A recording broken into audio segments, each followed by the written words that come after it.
Hi guys and welcome back to my channel. Please ignore the Kai Havertz photo. I need to sell it. I need to get rid of it. If anyone wants to buy it, I got it for like £70. It's a signed Kai Havertz montage photo. The Prime van, shut up, I'm trying to sell this. I'd take like 45 for it. 45.50. If you want it, DM me on Instagram. Anyway, now that that ad is done and my amazing tripod is falling yet again, welcome back to my channel. I look a little dead. I am a little dead. I'm going to try and quickly get through this because I've been trying to film this for the last couple of days and it just hasn't happened, and there's a lot I want to get through today. I want to talk about signings, I want to talk about the pre-season games, and I want to do that without breaking out into tears. Okay, so let's just try and do it. Let's skim past all the sellers, because the sold, you know, the ones we have sold.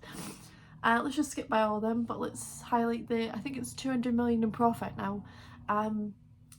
Maybe even more. I don't know what it was the last time I checked all like the current outgoings, but I know we're over 200 million.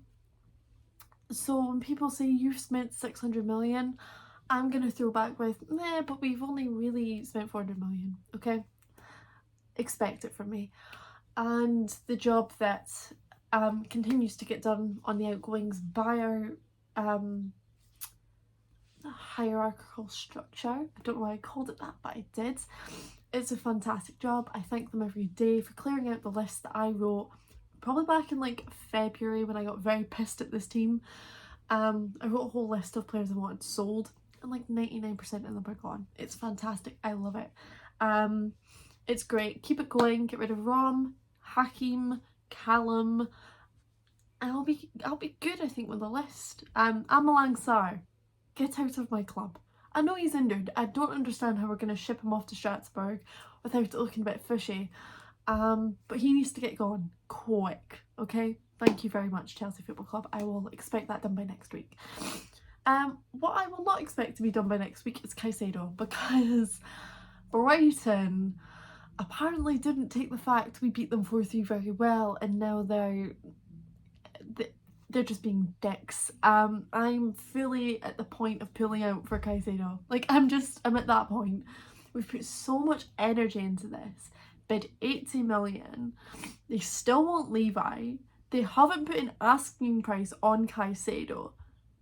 Like, where's the functionality? Poch has literally come out and said, Callum Colwell is not for sale. He's our player. He's not going anywhere. He's staying in this team. And Brighton are still here like, yo, do you want to give us Colwell? No, take the fucking hint. I just don't understand it. Caicedo was stupid for signing that extension. Caicedo was stupid for not getting a proper agreement to a sale in the summer in writing, for not having a release clause. He was stupid. He was led down the path. He was a hurricane. This is Hurricane 2.0, except he signed a contract extension. I'm sorry, Caicedo, but unless you stop showing up for training and your camp pushes, you're going to be stuck at Brighton. Because I can guarantee you we're not putting up £100 million on the table for you, because you're not worth it.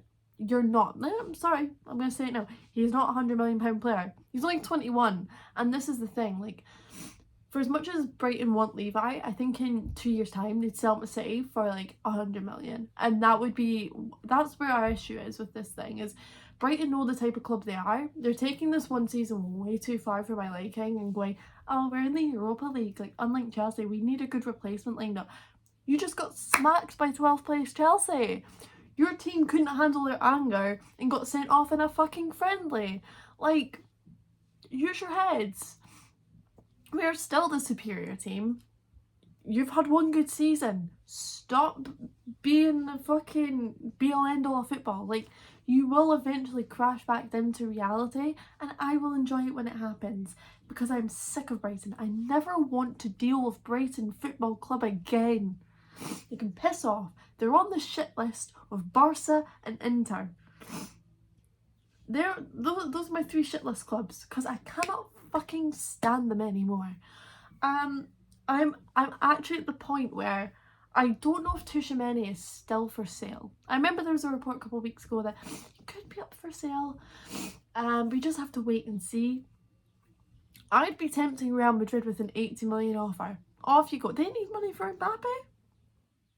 We can take Tushimeni off your hands. He should have been our player anyway. He should have been our player anyway. But Marina fumbled the bag.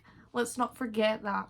We wouldn't have been in this situation with Caicedo if Marina didn't fumble the bag 2 years ago. So look, I don't think we'll pay the money for Caicedo. So it really now lies with Caicedo to stop showing up, to pull whatever stunts he needs to pull to get himself out. And if that doesn't happen, then we don't go for him and we'll find someone else. What looks like is almost close to being agreed is Kudus. This came out of nowhere the other day. I think I was very busy, and maybe this came out on Thursday when I was out. I don't know when the Kudus information came out, but it felt like it was very sudden and all happened a bit too quick for my understanding. I think Arsenal wanted him. I think Brighton wanted him. I see what we're doing. I love it. Bit petty, but what else? I think it's a good signing. To be fair, I do not know much. I'm going to need some information about the player. Normally, I do my research. I've not had time to do my research on Kudus. It looks like personal terms are close to being agreed, and it looks like he wants to come to Chelsea. So, hey, come in. Be part of the young mentality squad that we've got going on. Anyone else? There was Elise links, which I'm not too sure about. City are looking at Elise as well. That's a very random one for me, because that right wing area would become very congested. I don't like the feel of it. Because yes, we know Angelo was going back to not back. He's going to Strasbourg on loan. But I mean, he's really impressed already. I'll talk about that when I get to the friendly side of things. Madueke, who hasn't even had a chance in pre-season yet, because he's come back from the under-21 Euros, probably still needs a bit of time. Then you've got Raheem, who can also play on that side, but I genuinely think this is going to be Raheem's like make it or break it. If you cannot hack it this season, you're gone next. So I don't know. I'm not too sure how I feel about that right wing side being so congested by adding Elise. But we'll see. We'll see if anything concrete goes on with that. And no striker links from what I'm really seeing, which I like, and I'll get on to why. And no goalkeeper links, which I don't like, and I'll get into why. So let's get into that, because let's talk about the friendlies that we've had so far. Wrexham and Brighton won both, scored 9 goals in total, which I've not. That feels like our total across 2 months of last season. Like, that feels like a third of the goals we scored last season. Like, I've not seen us score so many goals in my life. Honestly, like, Wrexham, I was never going to get ahead of myself, because it's a League 2 newly promoted side. Like, we know the differences in the team. But Brighton was where I was really going to test the team and make a bit more judgment. Wrexham showed what we can do when it comes to a back four, and we also proved that a back three is so shit for this team. I never want to see a back three with this team again. Cut it out. No more back threes with Chelsea. Please stop it. Back four is where it's at. We started seeing what Poch has been working on in training for the last couple of weeks, and it's quick one-touch football, knowing where people are, having that confidence and that trust in each other to just give and go. Tactically it looks great, and I was like, well, yes, it's only Wrexham, I'm not going to fully judge it, you know. Nkunku got on the score sheet, which was great. I think Jackson got an assist in that game. It was a good game to start off with, but I was managing expectations. Brighton, on the other hand, is where I was like, right, okay, this is a war. Yeah, this is a war, and we need to win. Like, I was like, I need a Tuchel and Conte 2.0 moment. It never happened, and I'm slightly depressed it didn't. But what that game provided was entertainment at midnight for me. I stayed up until 2 o'clock in the morning. I had work at 10 the next day. I had a level of commitment from this team. And I was like, if this is like last season, yeah, last season pre-season, and we lose it like 4-1 like we did to Arsenal. Was it 4-1? I think we got smashed actually 4-0 to Arsenal in pre-season last year. If I stay up to 2 o'clock in the morning when I've got work the next in 8 hours, I'm not going to be happy. But what that game provided for me was entertainment and a sense of excitement about what this team can actually be. Now you're going to say, but 10 men Brighton. Not my fault that this fucking idiot decided to try and crush, I think, Nkunku and then wipe out Cassidy. That's not my problem. That's his. He was stupid, got sent off in a friendly. That's not my problem. That's Brighton's problem for having a player that cannot keep his head and make stupid tackles. That's not my issue. My issue is the goals we conceded. And oh my god, it's time to say it. I've always said, you know, Kepa can have his chance. Kepa, I have given my chances to Kepa Arrizabalaga, if I could say his name, but I'm done. I'm so done with Kepa now. I don't know what was going on with Kepa in that game. His distribution was not what it usually is.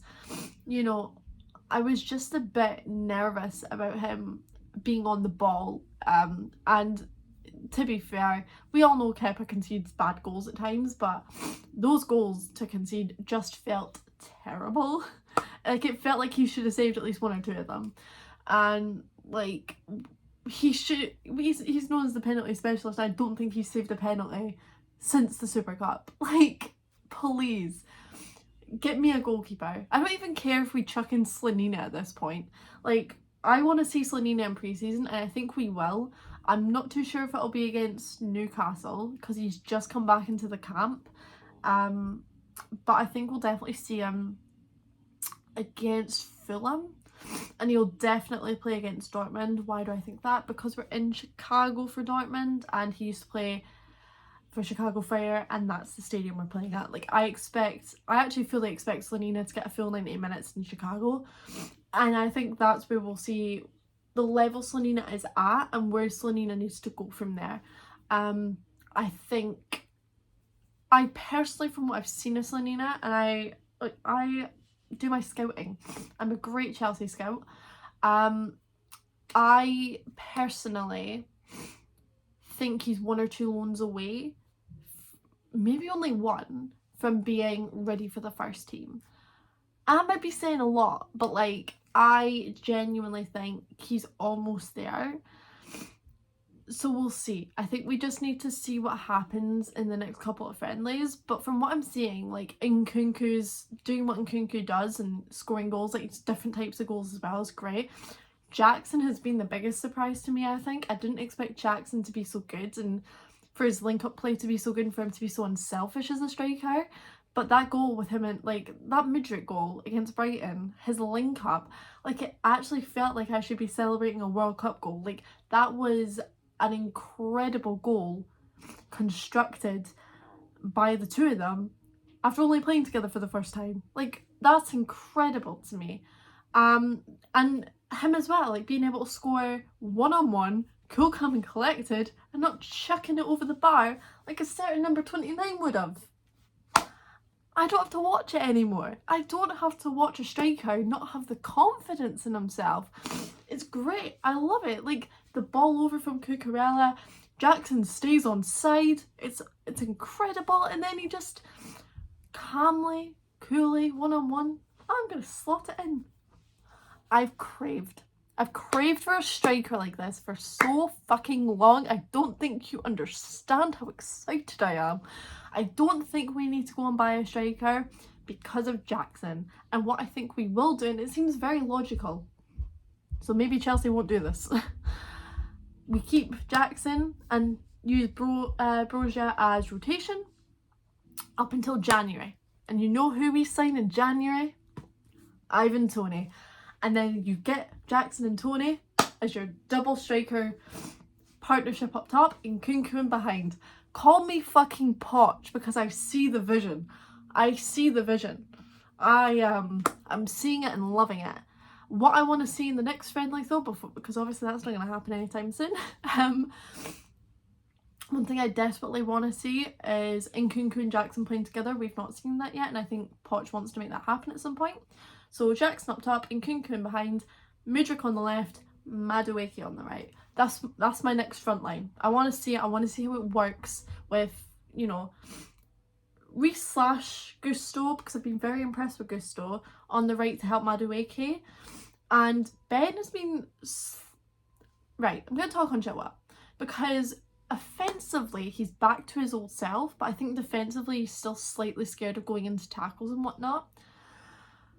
But, you know, even like I want to see Ian playing his actual left back spot, because Maatsen has been playing kind of left wingish, left midfield. But, you know, let's not forget he is traditionally a left back. Now, what we've seen of him in pre-season so far is him getting so advanced. I think his loan at Burnley has very much helped him. I'd love to see Maatsen and Mudryk's link up on the left, maybe in the next friendly.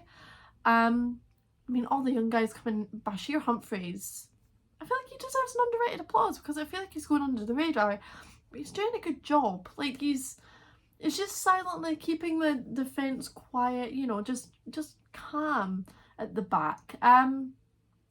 Who else? Enzo comes on second half against Brighton and looks like Enzo Fernandez. I'm very excited to see him for a full season in a Chelsea shirt.